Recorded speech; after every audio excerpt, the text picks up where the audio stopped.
ناظرین کی خدمت میں سلام و آداب. آپ دیکھ رہے ہیں وائس آف لداخ. آج جمعرات ہے، مئی کے 2 اور شوال کی 23 تاریخ. آج کی تازہ ترین خبروں کے ساتھ میں سعید ہاشم رضوی حاضر خدمت. ناظرین سے گزارش ہے کہ بر وقت ویڈیو پانے کے لیے ہمارے چینل کو سبسکرائب کریں. خبریں آخر تک ضرور دیکھیں. آپ دیکھ رہے ہیں آپ کا پسندیدہ news channel Voice of Ladakh.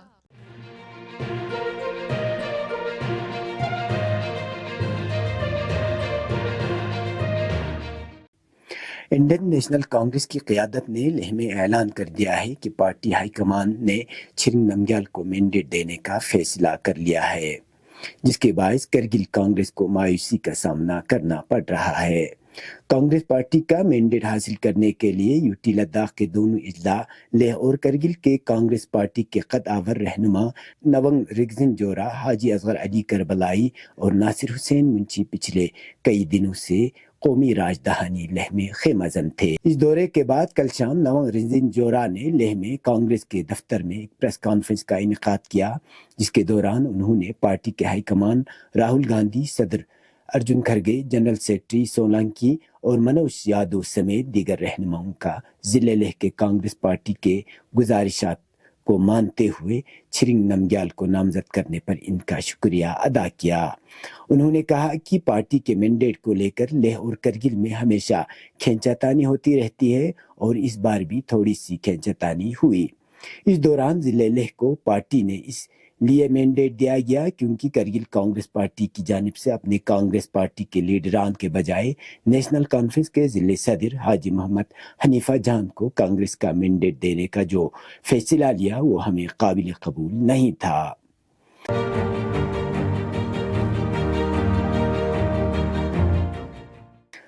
Ladakh پارلیمانی نشست کے لیے آج لیہ سے کانگریس پارٹی کے امیدوار چھرنگ نمگیال، جو موجودہ ہل کونسل میں اپوزیشن لیڈر ہیں، نے کاغذات نامزدگی داخل کی.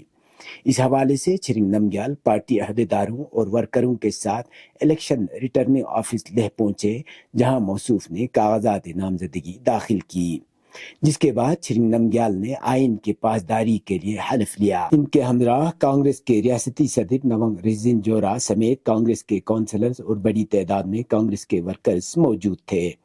چھرنگ نمگیال کے ساتھ موجود لوگ جلوس کی صورت میں 6 شیڈول کے حق میں نعرے لگا رہے تھے.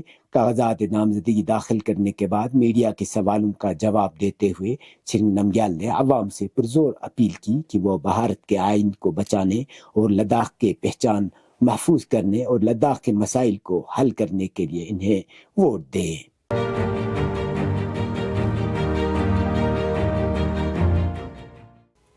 لداخ پارلیمانی نشست کے لیے کاغذات نامزدگی کی آخری تاریخ کل یعنی 3 مئی کو شام 3 بجے تک ہے. اس درمیان آج کرگل سے تعلق رکھنے والے 10 امیدواروں نے کاغذات نامزدگی کے لیے فارم حاصل کیے ہیں، جو سب کے سب آزاد امیدوار بتائے جاتے ہیں. ان باتوں کا اظہار آج شام اسسٹنٹ ریٹرننگ آفیسر کرگل نے وائس آف لداخ کے ساتھ ایک خصوصی ملاقات کے دوران کیا. انہوں نے کہا کہ اب تک کرگل سے تعلق رکھنے والے 10 افراد نے فارم لیا ہے، لیکن ابھی تک کسی نے فارم واپس نہیں بھرا ہے. ایسے حالات میں کل 3 مئی کو فارم بھرنے کی آخری تاریخ ہے، جس کے چلتے کل فارم بھرنے والوں کا گہما گہمی دیکھنے کو مل سکتا ہے. اے آر او نے یہ بھی بتایا کہ فارم بھرنے کے دوران 5 افراد سے زیادہ لوگ دفتر میں داخل ہونے کی اجازت نہیں دی جائے گی. فارم حاصل کرنے والے اہم شخصیات میں حاجی محمد حنیفہ جان، ناصر حسین منشی، ایڈوکیٹ خادم حسین، کاچو محمد فیروز، ایڈوکیٹ مصطفیٰ حاجی اور سجاد حسین کرگلی شامل ہیں.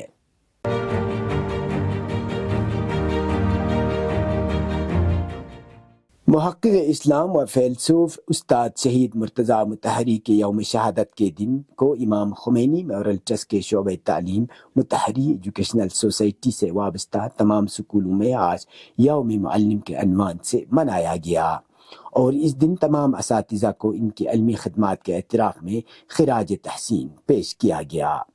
مفکر اسلام استاد مطہری کو معلم انقلاب اسلامی کے نام سے بھی جانا جاتا ہے.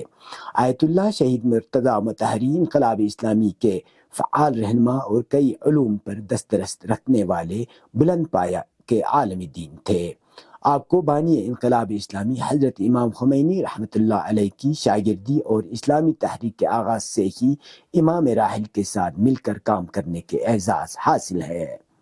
استاد شہید مرتضیٰ مطہری رحمۃ اللہ علیہ نے مختلف موضوعات پر سینکڑوں کتابیں لکھ کر دین ناب محمدی کی نمایاں خدمات انجام دی ہیں۔ بانی انقلاب اسلامی حضرت امام خمینی رحمۃ اللہ علیہ اور رہبر معظم انقلاب امام خامنائی نے شہید استاد مطہری رحمۃ اللہ علیہ کی کتاب کا مطالعہ کرنے کی تلقین کی ہے۔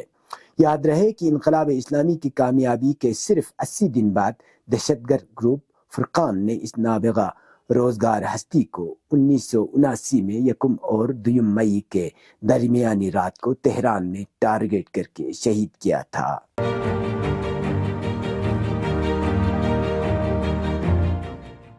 سری نگر کرگل قومی شاہراہ برفباری کے باعث 1 ہفتے سے بند ہے، جس کی وجہ سے سینکڑوں مسافر زوجلہ کے آر پار درماندہ ہو کر رہ گئے ہیں۔ زوجلہ کے اس پار سونا مرگ میں درماندہ چھوٹی مال بردار گاڑیوں کے مالکان کو راستہ بند ہونے سے مالی نقصانات کا سامنا کرنا پڑ رہا ہے۔ ان گاڑیوں میں تازہ سبزی اور میوہ جات سے بری ہوئی ہے۔ زوجلہ بند ہونے سے لداخ میں تازہ سبزی اور دیگر اشیاء خوردنوش بھی دھیرے دھیرے کم ہو رہی ہے۔ ٹرک خط ده مهربانی امداد کوشش بنا مهربانی بایقی بایپاس من ارد سقپا گانسه آن تراگنده او بایپاس گاما گانسه داتی تراگ گانسه ده باقی من سبزی تراگنده چی کنده فوت آندک باقی آنچه دیاز کار لگ باگ مهنت سون کچی مهنت ترس مسد منه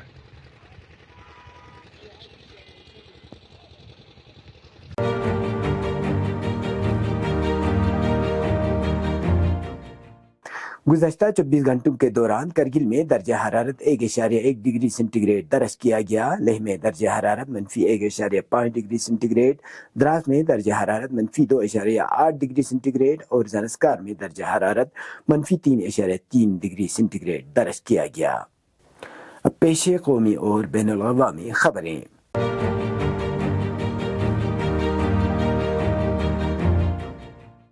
برطانوی کمپنی ایسٹرازینکا نے تسلیم کیا ہے کہ اس کے ویکسین سے مضر اثرات ہو سکتے ہیں۔ اس اعتراف کے نتیجے میں ہندوستان میں تشویش بڑھ گئی ہے، کیونکہ یہاں سیرم انسٹیٹیوٹ نے اس فارمولے سے کووی شیلڈ بنائی تھی جس کا 185 کروڑ افراد نے ڈوز لیا تھا۔ برطانوی میڈیا ٹیلی گراف کی رپورٹ کے مطابق ایسٹرازینکا پر الزام ہے کہ اس کی ویکسین کی وجہ سے کئی افراد کی موت واقع ہوئی، جبکہ بہت سے دوسرے لوگوں کو سنگین بیماریوں کا سامنا کرنا پڑا۔ کمپنی کے خلاف ہائی کورٹ میں 51 کیس چل رہے ہیں۔ متاثرین نے ایسٹرازینکا سے تقریباً 1000 کروڑ روپے کے معاوضے کا مطالبہ کیا ہے۔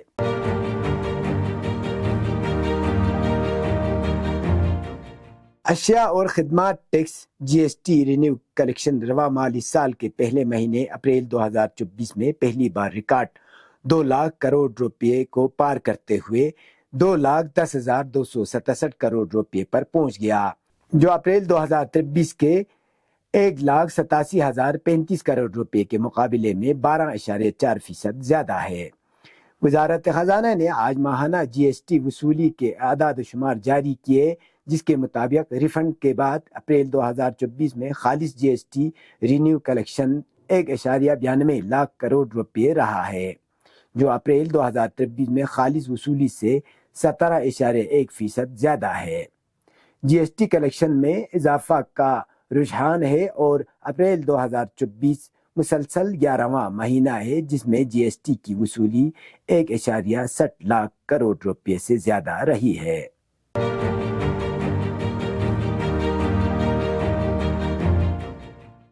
تحریک انصار اللہ کے سیاسی دفتر کے ایک سینئر رکن علی القحوم نے کہا ہے کہ یمن کے خلاف کسی بھی احمقانہ اقدام کے بارے میں صنعاء حکومت مسلسل انتباہات دے رہی ہے۔ ان کا کہنا تھا کہ کوئی بھی اڈا یا علاقہ جہاں سے یمن پر حملہ کیا جائے گا وہ یمنی مسلح افواج کے لیے ایک جائزہ ہدف ہوگا۔ انہوں نے اس بات پر زور دیا کہ وہ مقامات جہاں سے یمن کے خلاف جارحیت شروع ہو گئی وہ یمنی مسلح افواج کے لیے آپریشن کے منظر اور ہدف بینک کی توسیع کے فریم ورک میں ایک اہم ہدف بنیں گے۔ یمن کی عوامی تحریک انصار اللہ کے سینئر عہدیدار کا کہنا ہے کہ یمن کی مسلح افواج حکمت عملی اور اقتصادی لحاظ سے اہم علاقوں کو نشانہ بنائیں گی۔ تحریک انصار اللہ کے اس عہدیدار نے طاقت کے توازن میں تبدیلی کا ذکر کرتے ہوئے جارح طاقتوں کو یمن کے خلاف کسی بھی معاندانہ اقدامات کے نتائج کی بابت خبردار کیا۔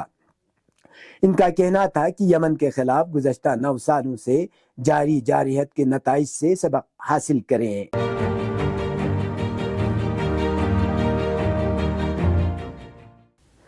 حزب اللہ لبنان کے مجاہدین نے مقبوضہ کفر شعبہ کے ٹیلون پر زبردست گولہ باری کی ہے۔ حزب اللہ لبنان نے ایک بیان جاری کر کے اعلان کیا ہے کہ استقامت کے مجاہدین نے ملت فلسطین اور ان کے دلیرانہ دفاع کے لیے کفر شعبہ ٹیلون پر واقع رویوسا العلم صہیونی فوجی اڈے کے اطراف پر شدید گولہ باری کی ہے۔ اس بیان کے مطابق لبنان کی اسلامی استقامت نے شمالی مقبوضہ فلسطین میں عرب العرامشہ کے کالونی کو بھی براہ راست حملے کا نشانہ بنایا۔ صہیونی مذہبی رہنما ابیشائی لیوی نے شمالی مقبوضہ فلسطین میں حزب اللہ کے حملوں کے باعث صہیونی فوج کو درپیش مشکل صورتحال کی جانب اشارہ کرتے ہوئے کہا کہ اس طرح کی صورتحال 1948 میں جعلی اسرائیلی حکومت تشکیل پانے کے بعد سے اب تک پیش نہیں آئی تھی۔ یہ تھے اب تک کی خبریں۔ مجھے اور میرے ساتھیوں کو دیجیے اجازت۔ اللہ حافظ۔